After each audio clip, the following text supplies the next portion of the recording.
Hi, I'm Adam, This is Kevin. and we are Tech Guys Who Invest. This is the place for business people and investors to learn all about investing. We offer a fresh perspective on what it's like to have a day job while investing, and we share lessons learned on our investing journey. Our vision is to educate and entertain you while adding tons of value to your daily commute. Welcome to our show. Welcome to episode 6 of the Tech Guys Who Invest. On this episode, Adam and I discuss a concept that is near and dear to our hearts. We are passionate about the idea of abundance. I know for myself personally, the more I dive into real estate investing, the more I network, the more I talk to people, the more I realize how collaborative and how abundant things actually are. When I'm talking abundance, I'm referring to the idea that we can collaborate together to bring down a deal. We can leverage each other's resources. There's power of the referral, for example. And in this episode, Adam and I have a quick discussion about the things we're seeing in the space with regards to abundance, how to think abundantly, and how to live abundantly as well. Adam and I firmly believe that what we give back, we are going to receive tenfold. So we hope you enjoy this episode. And if you have any ideas about abundance and the things you're doing to live abundantly, we'd love to hear about it. So let us know in the comments. Adam, what's new with you on your side of the Tampa Bay? Well, I noticed in my email this morning, I just got a cozy payment from one of my tenants. And so it's always nice to be making money while you sleep or whatever it is you happen to be doing. That's some good news to wake up to. Yeah, it's great. I looked at my email. It's like your cozy payment is processing. And for those who may not know what that is, Cozy is a cloud service that allows you to manage payments from your tenants. So what I do with my tenants is get them to set it up electronically. So I'm not going around physically collecting rent or anything crazy like that. They're not mailing it to me. We set it up so it automatically electronically debits from their bank account and puts it in my bank account every month. So I get an electronic notification. Hey, Adam, your payment is processing. You're being paid. And it's kind of like a nice little way to start my day. So that's what happened this morning. So you mean And I to had a tell lot me, of fun. Oh, sorry, Kevin, go ahead. no problem. So you mean to tell me that you didn't have to do it. You didn't have to go to the bank to collect the check. You didn't have to meet anybody to collect the check. This was just showed up electronically. Every month, like clockwork. And it's usually on like the second of the month. I get the little note that says it's starting to process. That's an absolute phenomenal way to start your weekend. It's fantastic. I love it. And what I was going to say there is I had a lot of fun last night, Kevin. What did you think about last night? The cash flow game we played last night was a blast. It was an absolute blast. And for our listeners, Adam and I got the idea from our mentor to start a cash flow game as a meetup to kind of get together or bring together like-minded individuals, people that want to learn more about passive income, talk strategies about investing. So I had the idea of bringing couples together like a date night, and people play board games all the time. That's not really anything out of the blue, but I wanted to incorporate the cash flow game because I think that cash flow game is fun. First of all, there are lessons that you can apply from that game in real life. And one of those lessons that we saw loud and clear was this idea of abundance. Instead of people saying, wow, I can't afford this, it was, all right, who wants to join in? How can we make this happen? And in fact, Adam, your wife was the first one out of the rat race, right?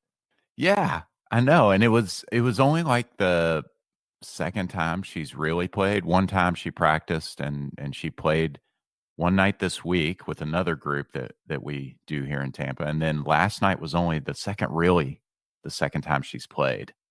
And she won. She did. You win the game by either increasing your fast track cash flow to $50,000 each time, or you purchase your dream. And sometimes those dreams are like going on African photo safari or seeing the 7 wonders of the world. I don't remember what Judy's dream was, but she landed on it and she had the money to purchase it. So she won the game. Yeah, that game's a fantastic way to increase your financial intelligence and super fun. Yeah, I agree 100%. And what's funny is there is a notion that, oh, you starting out as a janitor in the game and you have the one of the lower ends of the salaries that exist, and you have jobs like engineer, doctor, lawyer, secretary, teacher. It's a wide range of salaries. And Adam and I had the I think he Adam was a lawyer and I was an airline pilot, so they had the highest salaries in the game, and we didn't get out the rat race. We were in the race when others were popping out. And we run the cash flow game here in Tampa every 3 weeks. And we'll put that in the show notes. If you're local listening to this and you want to join us, we'd love to have you come out. It's just a really fun way to meet some good people and have fun learning about financial concepts and investing. Yeah, it really shifts your brain. And the things you're reading about, if you read Rich Dad Poor Dad books, or if you listen to like Bigger Pockets podcast or our podcast, you start to see how it can be applied in a safe space. You're not losing any money by taking risks or investing in something in the game. So, Kevin, something that we're doing right now is we're sharing a little secret with some people, right? I mean, we're sharing something that rich people know about. Wealthy people do this kind of thing. They get together and find ways to teach each other and share with each other and grow each other. They don't really keep it to themselves like, "Oh, I don't want these people to know about what I know about because then they'll start doing it and they'll take away from me." Right? Exactly. It's an abundance It mentality. is. It's abundance mentality. And that's what we're talking about today, right? Correct. We are spreading the knowledge. We are giving away the secret of abundance to our listeners. So there's something called, well, what we call the abundance mindset or the abundance mentality. And the opposite of that is the scarcity mindset or scarcity mentality. And so what Kevin and I wanted to cover today was how rich people think. And if you want to be a rich person, learn to do what rich people do. This is the way they think. They approach life with an abundance mindset, and so we'd like to unpack that, talk about it, and really share that with you, not keep it to ourselves. And Kevin, do you remember where you first learned about this concept? That's a good question. I don't think I can't pinpoint the first time I heard it. I kind of always believed in, if I can make everybody else win, I will strive to find that solution. It's more my personality. I've been criticized for being quote unquote too nice, but I think it was just applied in the wrong context. So I've been a believer in it ever since, but I wasn't privy to the actual concept or notion of abundance still until I started reading about it and learning about what the rich and the wealthy and the successful investors do. That's pretty cool, man. And that's you have a unique default position there. Most people do not have that, or maybe it's just drilled out of them through traditional education and experiences by surrounding themselves with workers, people Robert Kiyosaki might call in the E quadrant, who learn to develop that scarcity mindset. It's a zero sum game, right? Your win is at the expense of someone else's loss in a way. Because if there's one position available that is an advancement and you're competing for it, someone's going to win and get that, and someone is not going to get that. So that's cool. You have that, kind of by default, and you haven't lost it and maintained it. If anything, it's for me, it's reinforced the fact that I can make something happen with others involved. I used to think that real estate was this cutthroat, it's my deal or no deal. But like you and I said, the more you learn, the more you can start thinking abundantly and you start seeing the power of leverage. Yeah, when I first learned about it, well, actually, I think when I first read about it was in Stephen Covey's 7 Habits of Highly Effective People. And when I read that book, I was pretty immature, and I honestly didn't fully process some of the concepts in the book, like that one. I think at the time I read it and thought, well, this is interesting, and it seems like it might make sense, but I didn't really internalize it and apply it to my life.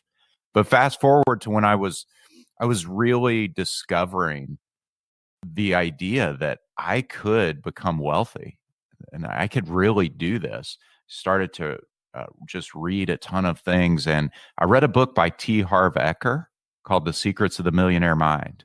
And for some reason, it was like the right time for me to get that concept. And it just opened my eyes and completely changed how I started to look at things. So I think one way I want to illustrate the idea of abundance is to talk about the opposite of it, right? The scarcity mindset. And what would be an example, in your opinion, Adam, of this scarcity mindset? Well, I think it might be where I'm I'm not wanting to share something with another person because I'm afraid I will lose and they'll win. Um, and that can actually cause me to lose out. So a good example might be if there were a piece of property available that I couldn't afford, but maybe it was close.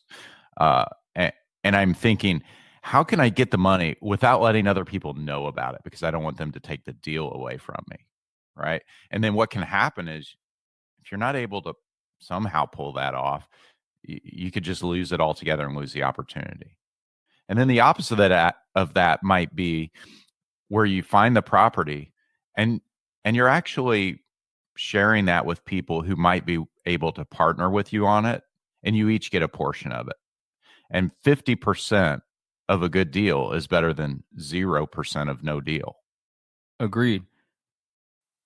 When Stephanie and my girlfriend were playing the cash flow game last night, we came across an opportunity where she funded, I think, the majority of the money for the down payment, which was maybe 60%, 75%. But because I brought the deal, I negotiated for it to be 50-50. So that is definitely thinking abundantly as well. And one thing that I am, from a scarcity perspective, it affects me when I try to negotiate the price of a note that I'm looking at. I've been playing around with PaperStack trying to buy a note and talking to the sellers, and I get this fear that if I try to negotiate and put them in a unfavorable position that they don't want to deal with me, that I'll lose this deal and I won't be able to find another one. And that is a scarcity mindset that I'm trying to get away from. That this opportunity is the only one that I have, and this is the one that if I don't get it, I'm going to lose. So I think that is also a scarcity mindset that is similar to what we're talking about. But I just wanted to illustrate where I'm struggling with scarcity. Yeah, no, that's really good. And that kind of makes me think that it would help some people who are trying to start looking at things this way, who don't currently get started. Like, how could somebody get started understanding more about this, learning how to think this way if they don't already? I would say is talking to people more knowledgeable. It Abundance doesn't necessarily have to mean share an opportunity. Knowledge is potentially an opportunity as well. It's Asking huge. asking people, hey, what are you looking at in the market? What types of markers are showing you that this is a good place to invest? What do you look for in a property? I just want to understand. I'm coming out of a sense from a perspective of curiosity. That some people won't tell you, and that's fine. That's their prerogative. They don't have to tell you. But those from the abundance space, they see, oh yeah, I'm looking for this. And from my perspective, if I tell somebody what it is I'm looking for and what I think makes it good, that also is leverage. Because now if this person's looking in an area that I'm not looking in, but they see something and they think of me like, oh yeah, Kevin likes this particular property for these notes, I'll tell him about it. I have no problem paying somebody for bringing me an opportunity. They've added value to me, so I'll compensate them accordingly. So the idea of knowledge sharing and telling people what you want is also a form of abundance, in my opinion. Yeah, I agree. And I think another way is to maybe read some articles about it, read about it from wealthy, successful people such as Stephen Covey or T. Harv Eker. Um, those two books I mentioned are good places to start to learn about it. So just kind of educating from those who live it. So I totally agree with that. Understanding what ways other people are living abundantly are huge, and you can apply that. So looking for the clues of what people do and then applying it in your own life. Right. Zig Ziglar said you can have everything in life you want if you will just help enough other people get what they want. Let's talk about that quote. That reminds you of the book, the I think it was The Go Giver, Oh, where I haven't read that. the synopsis is there's this individual that's trying to be successful, trying to, I can't remember if he's trying to build a business or something, but he's trying to attain a certain level of success. And in the story, he is viewing it that he has to do everything himself. He has to be the go-to person, the absolute expert, that nobody else can help him succeed. And the person, the guru that he's speaking with, or this wise individual, brings him to a number of different people to illustrate that what these people have done to be successful is they've given value away, and it's come back tenfold to those individuals. So I think that for me, that quote that you just mentioned is similar to what we're trying to do. We are trying to educate people as much as we can because we believe in it, we're passionate about it. And that can trickle down to people saying, hey, I like what these guys are doing. They are knowledgeable. And hypothetically, I know that investing in real estate takes up a lot of time and work. But I have the money to in a self-directed IRA, for example. I just don't have the time. I know Adam and Kevin are passionate about it. Why don't I talk to them and see what they've got going on? Yeah, that's really I love what you said there about helping, other people get it, and that just helps everyone involved. I mean, I guess one thing that's kind of the thought that's popping into my mind is around syndicating apartments. Um, Rod Cleef says, with one hand, I'm pulling myself up, and with the other hand, I'm pulling someone else up behind me. And that I experienced it this week. I mean, I feel like this is an example of abundance mindset. I was on the call with a guy who is he's further behind in his investing journey than I am. So I was helping him. I was giving him some really useful information and shared some techniques and some tools with him and things that'll really help him out. And I was just doing that to help him, right? To help him grow. Like I was sharing. And the next day I was on a call with someone who's further along than I am. And he was doing the exact same thing with me. It's just a perfect example of how this really works. And I thought, how cool is this that we're all helping each other? So, those are the people you want to surround yourself with. If you run into the person who doesn't want to share and they want to keep it to themselves, that's probably just not someone you want to be doing business with, right? And that's more of a short sighted view of things. Those of us who are helping each other, we're going to go a lot further in the long run because we have a team of people. You can do so much more with others than you can all by yourself. What do you think uh, some keys are to practice this? I mean, I've got a couple in mind that I was thinking of. Maybe we could talk about some of the keys to practicing this mindset. What I was thinking, to backtrack to the Zig Ziglar quote, is part of, to answer your question, is educating people. If you help enough people get what they want, you are trying to either solve problems, which is automatically adding value, or if you're teaching people, that will help you become an expert in whatever field you're trying to invest in. And what I mean by that is, if you can't explain what you're trying to do in such a way that everybody who you're talking to can understand, you yourself don't understand it as well as you think you do. So by being able to teach people and guide them in further to get further along their journey and educating them on what you know that they're still learning, you are reinforcing those tidbits of knowledge in your mind as well. And you're also able to see, well, maybe I need to change my perspective on this because the more I talk about it, the more I see it in a different light. Oh, yeah, that's really good stuff. Another I thought of is gratitude, practicing gratitude and appreciation. Tony Robbins talks a lot about that. And I've noticed that in myself as a way to open me up and really shift my mind. Something about giving gratitude and giving appreciation to others just kind of opens you up and allows this concept to flow for you personally. I don't know what it is. I couldn't tell you exactly what it is either. I haven't studied the science behind it, but it's worked for me. I've had weeks recently where I get so hard on myself that I'm not doing enough.